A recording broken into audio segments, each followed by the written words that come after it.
Well, thank you very much. It's a pleasure to be here. With us, Click and Clack, the Tappet Brothers, and we're broadcasting this week from the Department of Sweeping Generalizations. We have been at this department many times. And, I think that there's a certain wonderfulness about sweeping generalizations, and this is one of them. Well, you know what? They're so all-encompassing that they remove you from the thought process. Exactly. And as my wife keeps saying to me, your thinking is too simplistic. Yeah. You know, what does she mean by that? Well, that's a nice way of saying you're a dummy. Yeah, so what is the sweeping generalization that you have for us? This item came to us from Automotive News. Here's the headline. Dealers fume over plaid ads. Yeah. Seems that car dealers in the Denver area are up in arms over a new series of TV ads. The ads are for AutoNation. You know, AutoNation is one of those automotive superstores. Yeah.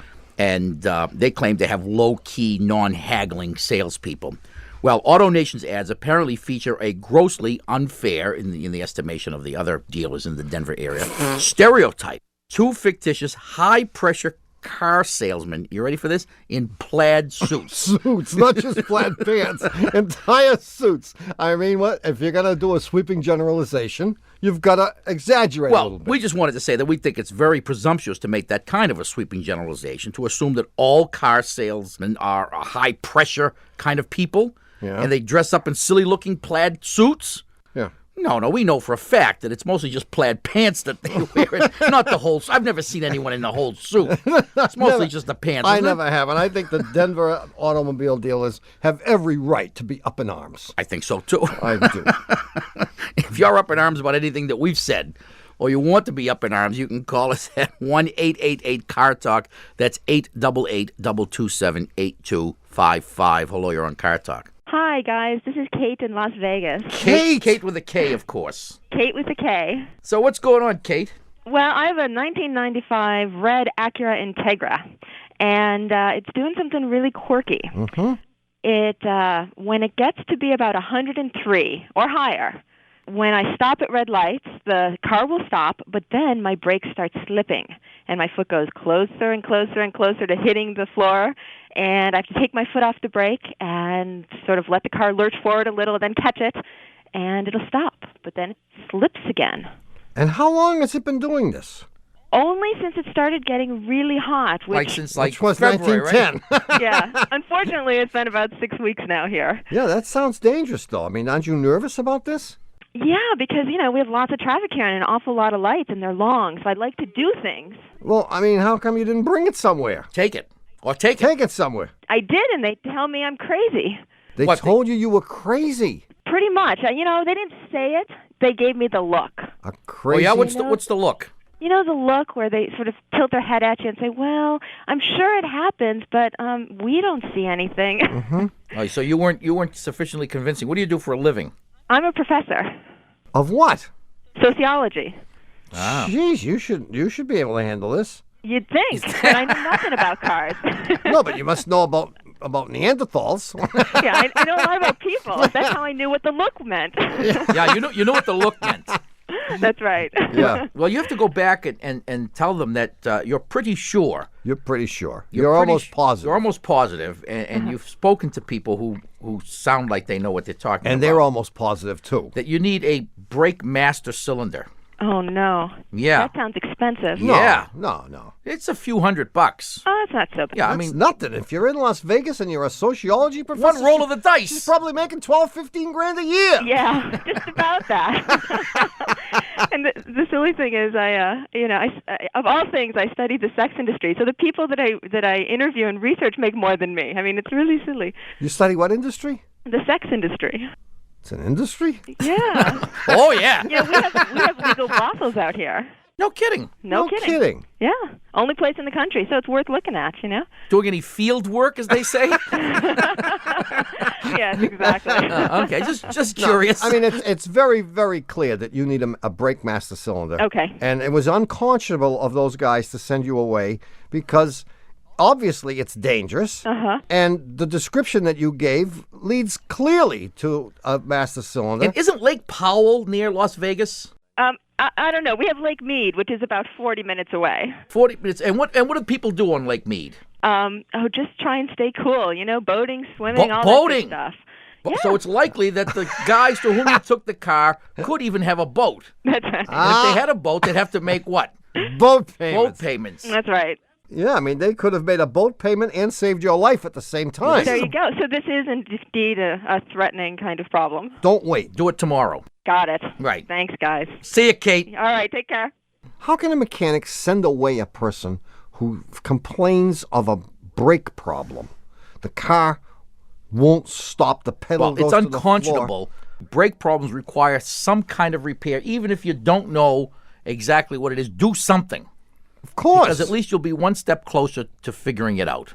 And if you do nothing, you can't get any closer. Yeah, jeez, And come that's, on. I know. Come on, what does it take? 1-888. I mean, if we know, 8. they should have known too. They should have known exactly. Car Talk. That's 888. We hardly know anything. 227-8255. Hello, you're on Car Talk. Hello, this is Rob Romans from Fort Sill, Oklahoma. Rob. Yeah, I'm a captain out here in the Army. Fort Sill. Yeah. Where's Fort Sill? Well, you know where Lawton is? No. Lawton, Oklahoma. Yeah. Of course. Lawton, Fort Sill. It's actually one town now. Lawton got smart and annexed Fort Sill because they figured there was about 20,000 soldiers they could add to their rolls and start getting some decent restaurants out here. What's up? Well, let me tell you, I've got a 1989 Chevrolet Suburban, and the reason I'm calling is that my wife's family is coming out here to do the grand tour of the West during the hottest time of year with the highest gas prices. They want to leave from Lawton and drive to the Grand Canyon and go into Colorado and go to Santa Fe and then go down to some caves down in New Mexico, Carlsbad, and then back into Lawton. That's a 5,000-mile round trip. Is her mother going? Here's the deal. You hit the nail on the head. 2 years ago, when I was stationed in Germany, I had a 1989 Chevy Suburban, not the same one, but same model, make, and year. Yeah. And we took a big trip through Austria, France, and down into Italy and Switzerland. And my mother-in-law, bless her heart, never been out on any major trip, started out the trip by saying, "Rob, you're driving too fast out on the Autobahn." And I blew the head gaskets down in Italy. Guys, can you imagine how hard it is to fix a truck in Italy when all you speak is a little Spanglish? Spanglish. Oh, you must have been there for a month, and I'm amazed that the Italians actually fixed it. Actually, they didn't. They put it on a flatbed truck and drove it back to Germany where That was smart. Yeah, they knew their limitations. So I cannot afford to have something bad happen on this trip with my mother-in-law, sister-in-law, their 2 kids, my brother-in-law, my wife, and my 2 kids plus myself. How did you get yourself into this, man? I have no say in any matter. I am the bus driver on this trip. Rob, you're an officer, man. Take charge. Yes, in the Army. That don't count for much once I get home. If they went on their own without you, that would be good, wouldn't it? That would be a wonderful thing. And if I could get you guys to say something to that effect. You might have to shoot yourself in the foot. Do we still do that in the Army? I'm not sure. It was a court-martial offense last time I checked, but Why not just fake a shot in the foot? Do you know any doctors who would bandage you up? actually, there's an Army doctor that lives on our street, and I really wouldn't have to fake it, actually, because they're Army doctors. I would avoid the trip at all costs. I mean, if they're going to take it, have them take the Suburban at their own peril. Well, that's the problem. It's that own peril part, because the Suburban that I've got now has an odd problem, and I can't get a straight answer from the dealership or from any of the independents about what's causing it. Okay, so we're going to get to the technical part of this call now. The truck hesitates. I'll be driving highway speeds, 55 to 65, and it hesitates for absolutely no reason, kind of like a hiccup. You know, you'll feel when you're driving, you'll feel yourself lunge against your seat belt. Yeah. And you know, it comes and goes. That's when I'm in overdrive, just regular OD. If I drop it down to its next gear, that problem seems to go away. The folks at the Chevy dealership told me, it's probably just your fuel filter or your transmission filter. Now, those things are easy to fix. I changed those both out a while ago, and the problem never went away. What do y'all think? I think you have a sensor problem someplace. I would ask them to put the scanner on this thing. I think you could have a bad crank angle sensor. Crank angle sensor, okay. You could have a bad ignition module. All right. But to start guessing at this stuff could be costly. You need someone to actually scan these things or begin to test the individual components to see if they measure up. Now, could it be something as silly as I've just got a bad spark plug? It could, but it would more likely do it climbing a steep hill. Yeah, and I don't have too many of those out in Oklahoma. Well, you may have to wait. Or on hard acceleration. Yeah, on hard acceleration. But you're going to have to take it to a shop because this is not something you're going to figure out at the hobby shop. And you may even have to take it to a dealer. All right. Yeah, and maybe they can keep it for like 2 months. Now, you're not, in other words, this vehicle could put my family in mortal jeopardy. I need to sell it and buy a Yugo. Hey, Cap, I wish you the very best, and thank God it's you and not me. Say some novenas for me. You bet we will. See you later.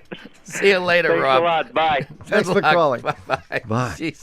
1-888-CAR-TALK or 1-888-227-8255. Hello, you're on Car Talk. This is Erin calling from Silver Spring, Maryland. Erin. Erin. E-R-I-N. Yeah, we got it. Okay. Silver Springs, Maryland. Right. Yeah. Anyway, my question is the classic marital dispute. My husband and I have an 84 Toyota Cressida station wagon, and my husband's car is an 85 BMW 535i, and we're going to be doing the minivan thing pretty soon. I can tell by the I kids. see it now. By the kids I hear in the background. Yeah. And the question is, whose car do we sell? Because my car has fewer miles on it, would be less expensive to maintain, and we wouldn't get as much money for it. If we sell his car, then we get more money, and we're left with a car that's got lower mileage and less expensive. Did you come up with this argument all on your own here? Yes. Keeping your car, selling his car. Yes.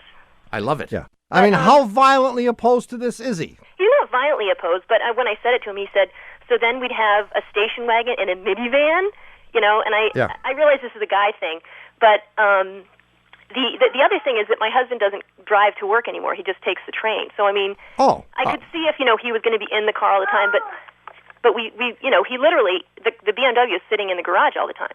Oh. So he doesn't really care.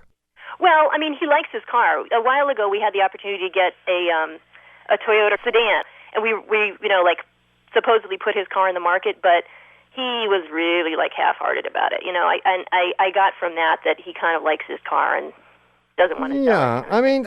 And was he the one when he tried to sell it that accompanied all the prospective buyers on the test drive? Well, he's the one that, He said, well, don't worry about the fact that, it leaks a lot of oil, but that's all right. Exactly. Burn some oil, and the engine has a wrap in it, and the transmission slips, but you'll get a good 6 months out of it. Exactly, that kind of thing. Yeah. Well, I mean, I have to say that logic would dictate that you do exactly what you propose because you are the wiser of the two. And you realize you wouldn't get as much money for the Cressida, so why sell it? It's got fewer miles. Right. Cost you less to fix, but not by much. Less to fix and all that stuff. On the other hand, yes, you are already, yes, by buying a minivan, emasculating the poor man to the extent that it's inhumane. So the least you can do is forget about the economics for a moment and let the guy keep his BMW. Yeah, I mean, you might as well just buy him some plaid pants. But what I was thinking is maybe we could get one of these minivans that, had leather seats and... Oh, yeah, that's going to really do it for him. No, it's not a good deal. I don't think so. Leather seats. Come on, Erin. The guy's driving a Bimmer. Yeah. Yeah, I mean, you just don't He likes know. shifting, too. Sure. I mean, there's no way to understand what is going to happen when you go into the minivan parallel universe. Yeah. And if you make him drive either the minivan or the Cressida, you don't know what's going to happen to him. He will start to slump over. But see, he doesn't, he never drives his BMW anymore. Doesn't anyway. have to, just the fact that he... I have a pocket watch that I never wear, but I have it. I can go and look at it. You don't know it. Late at night, when you and the kids are asleep, he's in the garage stroking the BMW. And saying, vroom, vroom, vroom. No, and when he's not people quite- at the office say, what do you drive, Bill? He says, I drive a Bimmer. I mean, he's going to have to say, what do you drive, Bill? Cressida. Yeah. What was that, Bill? Town and country. So the economic factors are not so overwhelming that it's worth emasculating him, as you say. I would say not. No.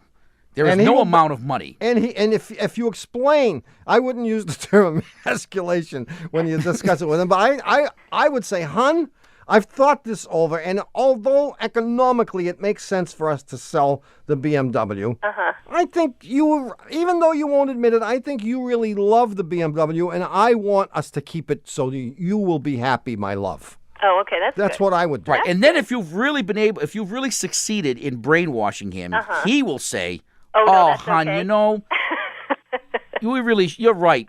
We should dump the Bimmer. Oh, okay. Yeah. So the old reverse psychology. If it's worked, okay, he'll be driving the Cressida and you'll be driving the minivan. No, he'll say, well, hon, I think we should sell the Bimmer, and with the extra money, we'll go down and get that pearl necklace that you've been admiring down there at Swanson's Jewelers. Well, thank you very much for your help. All righty. Good luck, Erin. I love your show. All righty. Thanks. Bye-bye. Bye-bye. Okay, Tommy, think hard. Do you remember last week's puzzler? I don't remember no stinking puzzler. That's right. There was no puzzler right? last week. The puzzler is on summer hiatus.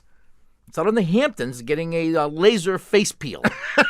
How are we going to kill all that time in the second half of the show? Stay tuned and I'll show you how a real pro does it. We'll be back in just a minute. Ooh. Cruising around about 76. Head track blasting, tuned by sticks. Tried to make it easy to the flex. Up to my usual bag of tricks. Naked in a Vega late 78. Way past curfew, getting late. Fog in the windows you can almost taste. Prom dress crumpled up around her waist. Little red baby, you make me smile. Radio stuck, ain't got no dial. Ain't got no speed, ain't got no style. Please just squeeze out another mile. And even though Marconi rolls over in his grave every time we say it, this is NPR. Support for the Car Talk podcast and the following message come from Podium. They help local businesses build an accurate, authentic online reputation through reviews. Take control of your online reputation by giving your customers a voice, and not just a handful of angry ones. Reviews do matter. The way you show up online determines who shows up at your door. So get started today. Go to podium.com/cartalk for 10% off your monthly subscription. Support for the Car Talk podcast and the following message come from J.B. Weld. When you have a big or small repair project at home or in your garage, choose J.B. Weld, the leader in epoxy adhesives. J.B. Weld products bond strongly to a variety of surfaces in even the toughest environments. Proudly made in the USA, it's the brand both pros and experienced DIYers have trusted for more than 50 years. Available at jbweld.com, Amazon, Walmart, and your local auto parts or home improvement retailer. It has already been an eventful summer in politics. Yeah, between the 2020 debates and the president's battle over immigration, there's a lot going on. And when there's news you need to know about, the NPR Politics podcast is there to tell you what happened. Not to mention, we're hitting the road so you can meet all of the 2020 contenders. Oh, NPR is going to drive me completely crazy. The NPR Politics podcast. Subscribe. Hi, we're back. You're listening to Car Talk with us, Click and Clack, the Tappert brothers, and we're here to talk about cars, car repair, and I believe my brother has like mail to read. You have mail? Well, it is mail. A couple of weeks ago, you may remember, we asked people to send us stories of road trips that had gone wrong. Oh, yeah. The road trip from hell or something we called it. And I have one, I wouldn't say this is a winner, but I have one from Tom Martinez, who sends it, and his summer vacation story, what I did this summer. I could sum up this little adventure in one phrase. 1977 MG Midget. But here it is anyway. I left Los Angeles in July of 1979 with my girlfriend, the MG Midget, and a lot of naivete. Wait a minute, is the girlfriend the MG Midget? Or... No. We were headed for Yosemite. Going up the Cajun Pass, is that what it's called? C-A-J-O-N? Cajon. The Cajon. Going up the Cajon Pass, the car boiled over, so we stopped and let it simmer down. It's like from Cajones, you know. I was afraid of that. As soon as we hit Victorville, the accelerator cable let go. I found a foreign parts store, and the only cable... Not to be confused with cojones. Will you stop interrupting me? I found a foreign parts store, and the only cable I had was for a Spitfire, and it barely worked. We made it up Tioga Pass, sputtering all the way. I hit a deer at the summit. Broke both headlights. It was dark, so we slept by the side of the road. The next morning, we got to Yosemite Valley and promptly lost the clutch. I tried unsuccessfully for 2 days to fix it. That night, bears ate all our food. This guy is having a great time, isn't he?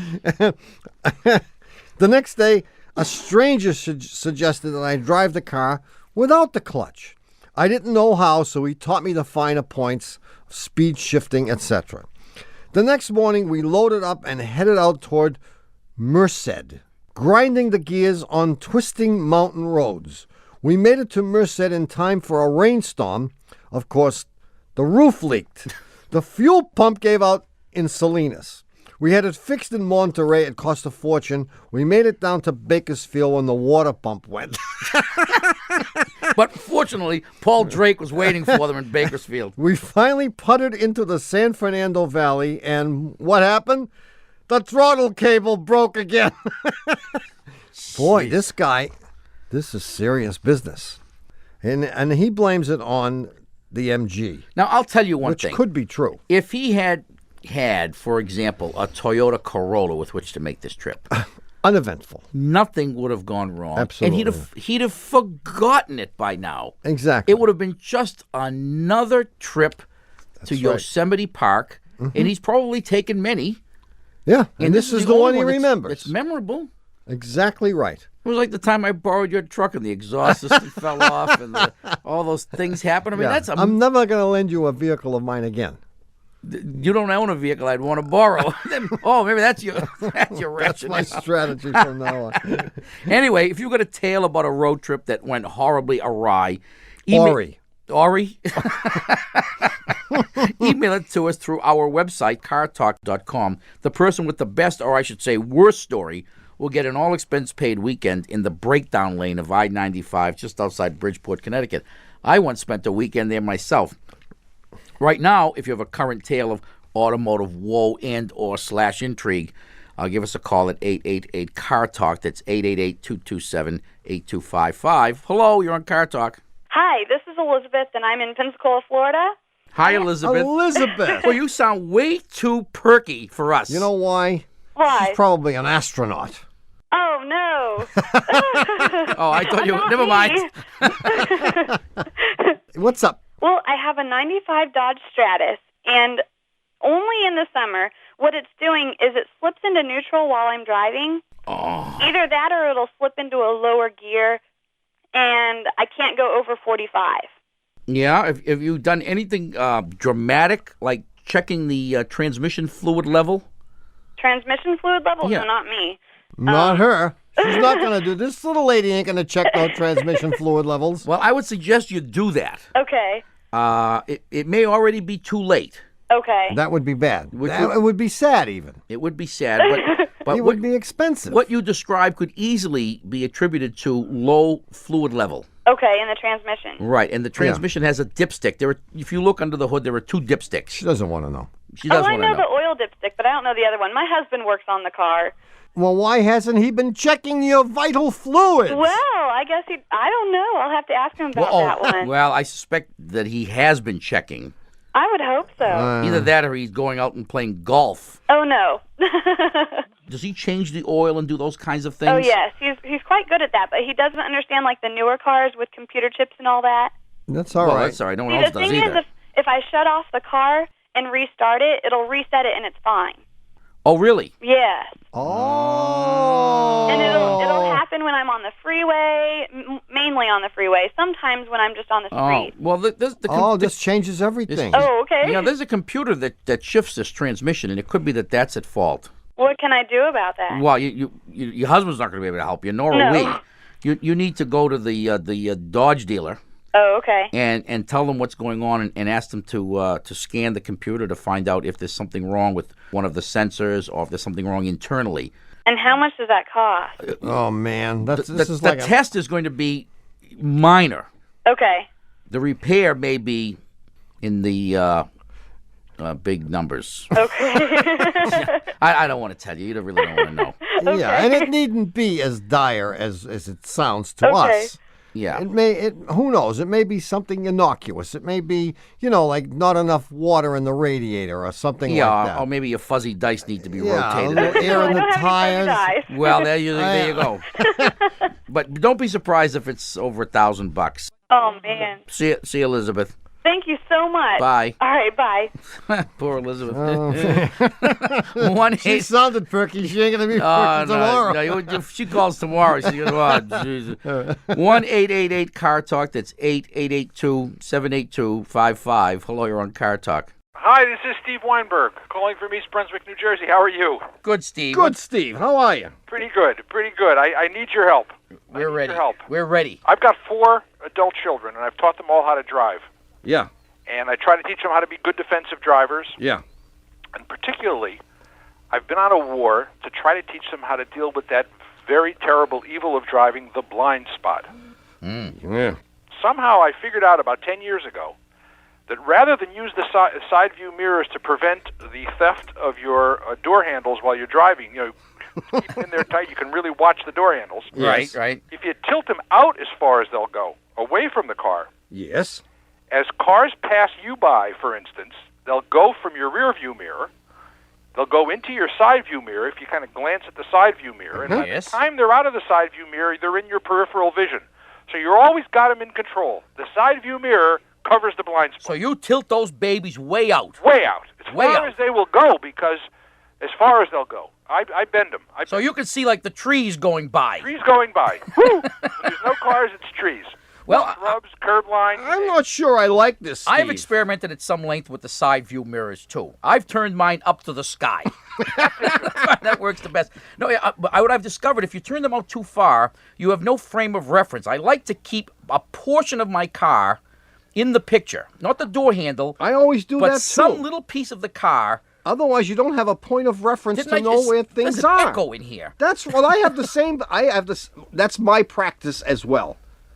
I always leave a little piece of the car that I can see. I hope my kids aren't listening. Well, only because, even though what you say is true, it means that you can see everything out the rear view mirror, and that isn't quite true.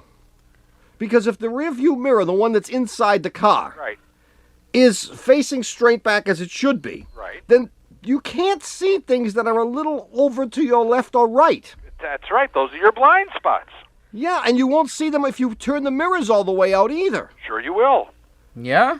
Yeah, that's what I do. Oh, well, these mirrors... If a car's passing me, let's say on my, like they're supposed to, or they're used to anyway in the old days. On your left. On my left side. Yeah. I'll see him coming up behind me in the rear view mirror. Right. As the car really leaves my rear view mirror, I glance at my left side view mirror. Car's sitting right there. And there he is, huh? Right there in the side view mirror. Do you spend... Staring me in the face. Steve. And as it leaves that side view mirror, boom, it's right in my peripheral vision on my left side. Do you spend, when you're driving, do you spend any time, looking ahead, forward, like at the road in front of you? I told you what I did. I do exactly what my brother does, and maybe we are wrong. Maybe all these years we've been doing it wrong. Not you. No, it's very likely. Not you. Well, I have huge mirrors on my truck. In fact, they're enormous. I have no blind spot except those curved mirrors. I don't have curved mirrors. Oh. What I have big flat mirrors. Yeah. Big. One of them is like the size of Arizona, and the other one's just a little bit smaller. And then I have glued to them convex mirrors. Oh yeah. I can see 6 states when I drive. The problem is I can't see forward. I have blind spots in the front. When I'm making rights and lefts, the mirrors are in the way. I take out pedestrians all the time. Pedestrians, bicycles, mopeds, they're all at risk. Steve, you may be onto something here, and I am definitely going to try it. Well, Steve, we'll give it a shot. I'll do this driving my brother's car, let you know if it works. I'll try it tomorrow. I'll stay tuned and listen. All right. I'm going to spend the week experimenting with my mirrors turned up, and I'll call you back next week. Okay. To know what happens. See you, Steve. Bye-bye. 1-888-CAR-TALK or 1-888-227-8255. Hello, you're on Car Talk. Hi, this is Kathy from Connecticut. Just Connecticut, huh? Oh, Connecticut. Kathy. Kathy with an H. There's an H. Is there an H in your name? Yeah. Well, the A is the safest There's an letter. H. It's actually, it starts with a K. I know most people. Well, I start had with that too. a C, Kathy but- with a K and with an H. Well, see what I had. Now, I'm going to just show my brother. We have little scraps of paper in front of us. What did I write here? Athy. I didn't know whether to start. I wrote. That's safe. I didn't know whether to put a K or a C. I wrote Kathy with an H. I left it out. So you're just from Connecticut. Are you from the rich part of Connecticut? No, over Rocky Hill, which is a suburb of Hartford. Yeah, Hartford's okay. Yeah. Yeah. It's Central Connecticut. So what's up? I have a 1990 Camry. Right now, what it does, when I brake, it goes from, it'll pop up. When it starts approaching about 800 RPMs, it'll pop up to about 1100 and try to take off when I'm braking. Mm-hmm. Now, previous to this, I had a problem with the air conditioning, and they said, well, let's turn up the idle a little bit. Aha. Then I took it in the second time, and by the way, the first time, then they said, well, I'll change the Freon and all this other stuff. Yeah. I took it the second time. I said, well, it still doesn't cool when I'm sitting in a stop. So they said, well, we'll jack up the idle a little more. And they decided to also change and buy an idle up valve or something like that. And the third time, they said, well, they didn't charge me for the labor for the first time, which was pretty good, just for the part. But yet I have this surge when I drive, when I put on the brake and I'm trying to slow down. And now the air conditioning works or still doesn't work? Now it does what it's supposed to do, which it works in a stop situation. Ah. Yeah, they put some sort of, they called it an idle up valve. It sounded like... How much did the thing cost? Was it a couple of $100? No, 45. $45. Might have just been the solenoid. Yeah. All right. When you have the air conditioner on, it's drawing energy from the engine, right? Because it's got to get its energy somewhere. And if you come to a stop when the car is idling slowly... Look, I'm working on the answer, so elaborate I'm a going lot. to elaborate just on go this. really into depth. It would be possible with the engine running very slowly as it's supposed to do at idle, because it's, idling, it's just hanging around, like my brother does when he makes believe he's working. And the engine could stall if it got to run too slowly. So we have this device which idles up. It speeds up the engine when you come to a stop when the idle ordinarily would be low. It speeds up the idle so it won't stall. Okay. So they replaced the mechanism that does that. How are you doing? You got an answer yet? Oh, I got it. I just spilled hot coffee on my... No. Sue everybody. Gee, they didn't replace anything. You don't think so? No, this doesn't have an idle. This doesn't have a solenoid. This is all done by the computer and the idle air control. Okay, so they charged me $45 For something. nothing, for no part. They charge you $45 labor. Uh-huh. Maybe they replaced the part. Who knows what they did? There's something wrong with this thing. Either the something else is wrong with it, and they're trying to mask it by turning up the idle speed. Okay. And I'm going to guess. This is a wild guess that you had the timing belt replaced recently. No, actually I didn't. It has about 110,000 miles. And All right, I have a fallback position.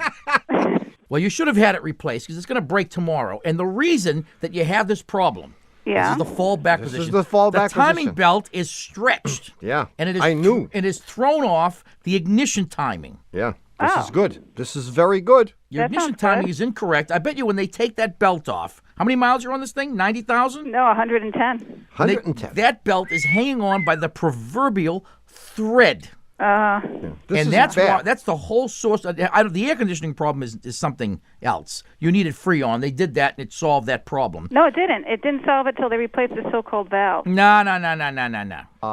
You're suggesting that they did it wrong the first time. I'm suggesting skullduggery. Skullduggery. They did it wrong the first time. She brought it back, and they made up the story about the idle up stuff.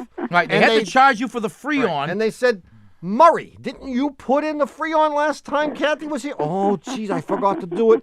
Do it now. We'll give us some bogus story about idle, and that'll get rid of her. And we'll charge you more money because it's what? Something different. Something different. All right, so I'll replace my timing belt. And have them set the ignition timing and have them set the curb idle speed by turning the bleed screw in to the correct setting, and all the surging will be stopped. Okay. I promise. Sounds good. Yeah, it does sound good, doesn't it? See you, Kathy. I like to know the word. Thank you. Bye-bye. Yeah, that's why people keep listening, because it does sound good. If only it worked good. Okay, look, it's time for us to take a little break. Just how little? I mean, do I have time to write personalized thank you notes to each and every one of our loyal listeners? That kind of a break? Actually, there's no rush. They're both doing life. Whenever they hear us say it, this is NPR. Support for the Car Talk podcast and the following message come from Valvoline Motor Oil. Did you know higher mileage engines need different motor oil? Well, Valvoline does, because they test oil every day in their state-of-the-art engine lab in Ashland, Kentucky.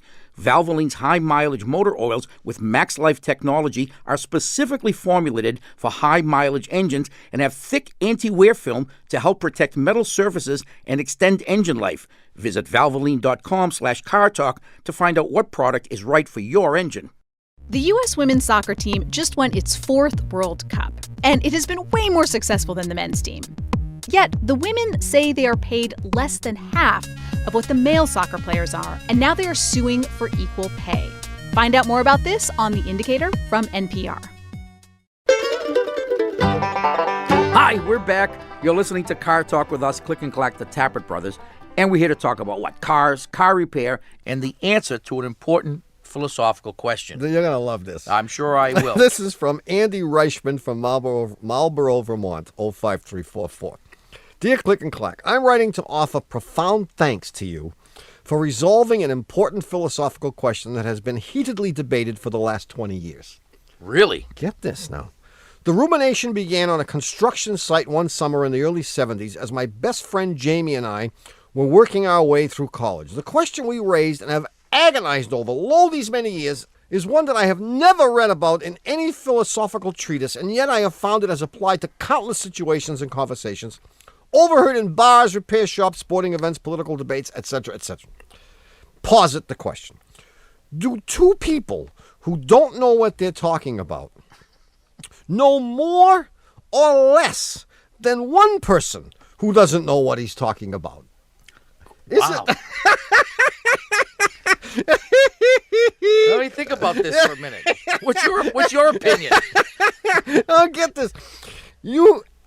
I believe that you have definitively answered this query and have put the debate to rest in your recent conversation regarding electric brakes on a cattle carrier. Remember that call a few weeks ago? Oh, I do. Amazingly enough, you proved that even in a case where one person might know nothing about a subject, it is possible for two people to know less than nothing. Well, I think we prefaced our answer with the fact that we know nothing. He says that. He says one person will only go out so far on a limb. Unless he has someone to egg him on. His construction of deeply hypothetical structures, and will often end with a shrug or raising of hands to indicate the dismissibility of his particular take on the subject. With two people, the intricacies, the gives and takes, the wherefores and why nots can become a veritable pas de deux of breathtaking speculation. This is a great letter. Interwoven in such a way that apologies or gestures of doubt are rendered unnecessary. I had always suspected this was the case, but no argument I could have built from my years of observation would have so satisfyingly closed the door on the subject as your performance on the cattle carrier call. To begin your comments by saying, we'll answer your question if you tell us how electric brakes work, and we've never heard... That was a tip-off. We've never heard of electric brakes. I remember saying that.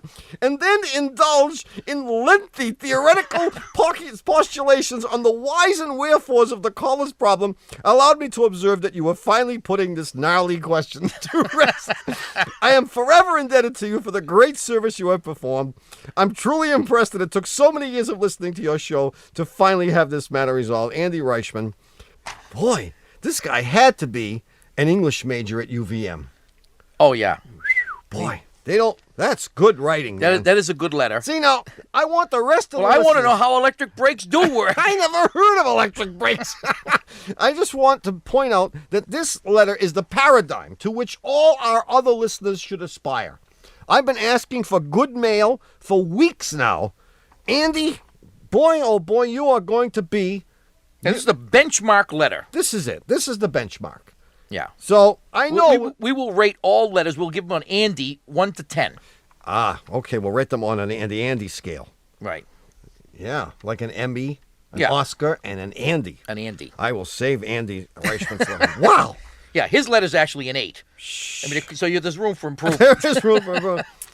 Wow. All right, talk about room for improvement. You will see in moments. With two people, the intricacies, the gives and takes, the wherefores and why nots, a veritable pas de deux of breathtaking speculation interwoven in such a way that apologies or gestures of doubt are rendered unnecessary.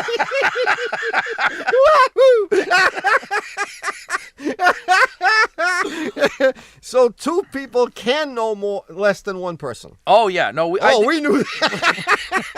If he had just asked us the question, we could have answered that.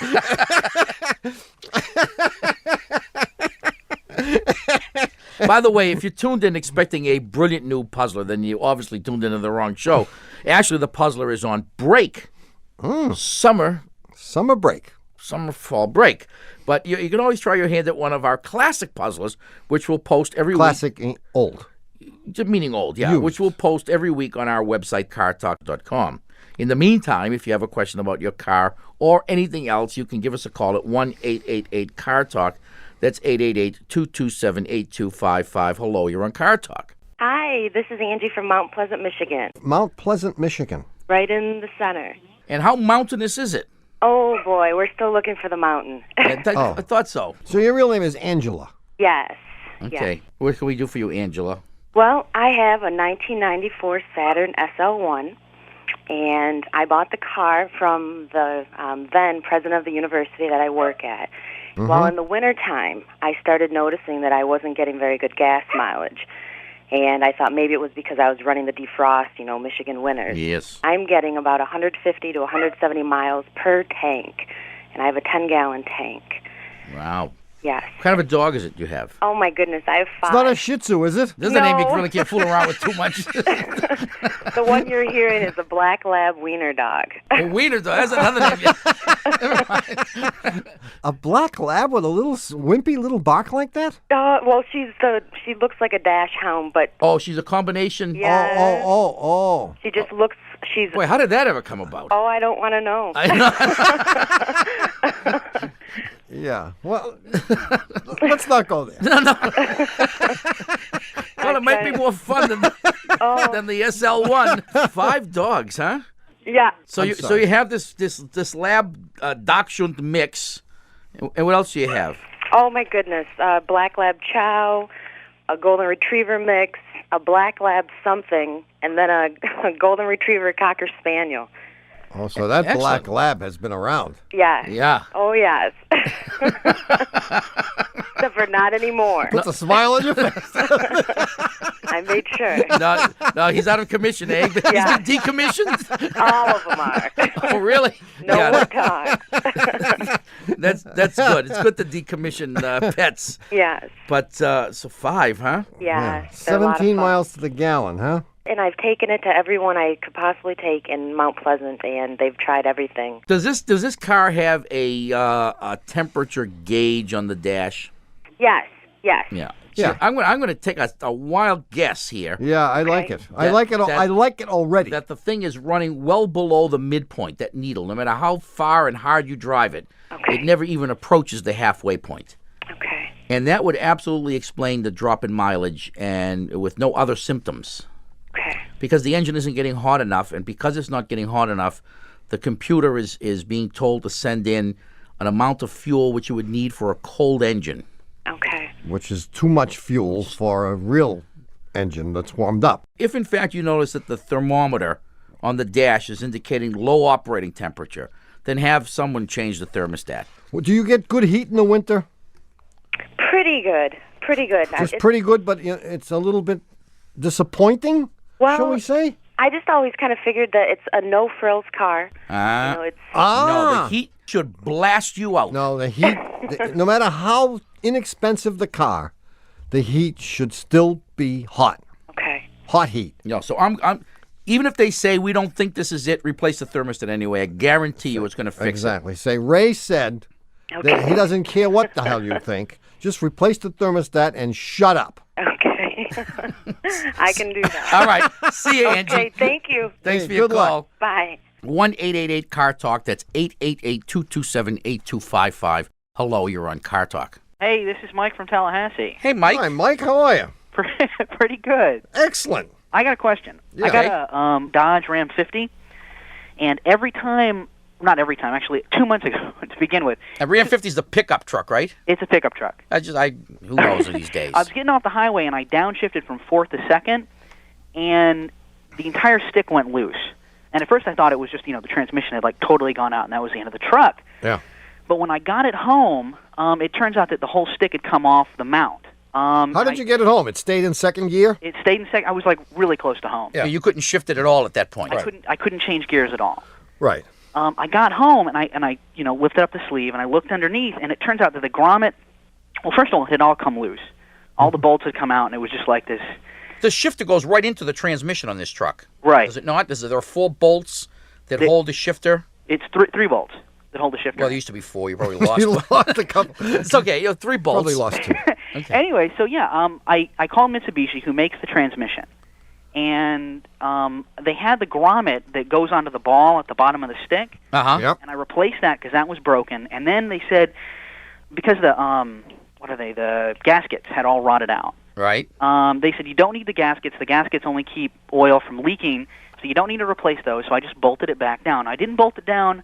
I didn't lock the nuts in because I didn't want to strip them, but I locked it down pretty tight. Now, in the past 2 months, it's come up 3 times. Oh. And it won't stay down, and I don't know what to do to keep it down. It won't stay down because you're probably afraid to tighten them enough. Really? Well, I guess. It's aluminum that you're screwing those bolts into. Uh-huh.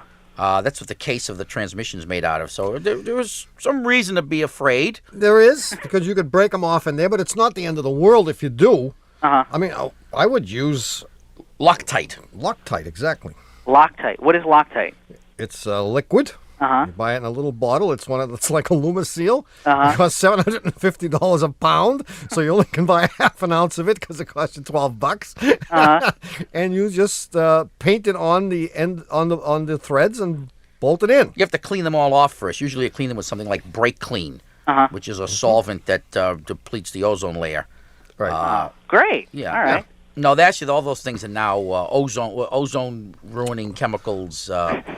Safe. Safe. Yeah. Friendly. That's good. Ozone layer friendly. Ozone layer. Yeah. OLF.